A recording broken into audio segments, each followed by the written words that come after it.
ও ভাই রে ভাই মাহমুদ ভাই ঘুষাইছে।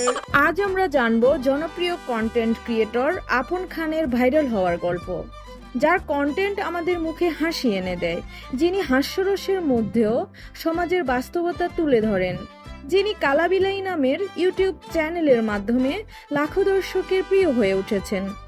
আপন খানের কন্টেন্ট জগতে প্রবেশ একেবারেই শখের বশে।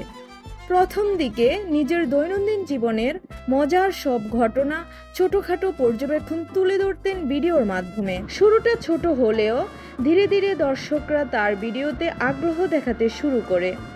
সহজ ভাষা, হাস্যরস আর বাস্তবতাকে মিশিয়ে তিনি তৈরি করলেন নিজের একটা স্টাইল।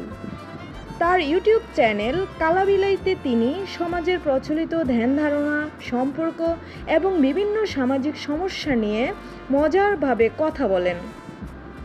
ভিন্ন ভিন্ন চরিত্রে অভিনয়, বাস্তব জীবনের হাস্যকর বিষয় তুলে ধরা, এই ছিল তার কন্টেন্টের ইউএসপি। একের পর এক ভিডিও ভাইরাল হতে থাকে। দর্শকরা বলেন, এই ছেলে আমাদের মনের কথা বলে। আর সেখান থেকেই শুরু তার জনপ্রিয়তা। হাসির মধ্যেও সচেতন বার্তা দেওয়ার যে চেষ্টা তিনি করেন, সেটাই তাকে আলাদা করে। দর্শকদের সঙ্গে বন্ধুত্বপূর্ণ সম্পর্ক, কমেন্টের জবাব দেওয়া, পরামর্শ নেওয়া, এগুলোই তাকে কাছের করে তুলেছে। তার সফলতা প্রমাণ করে সৃজনশীলতা, পরিশ্রম আর দর্শকদের মন জয় করতে পারলে কন্টেন্ট ক্রিয়েশন দিয়েও জীবনে বড় কিছু করা যায়।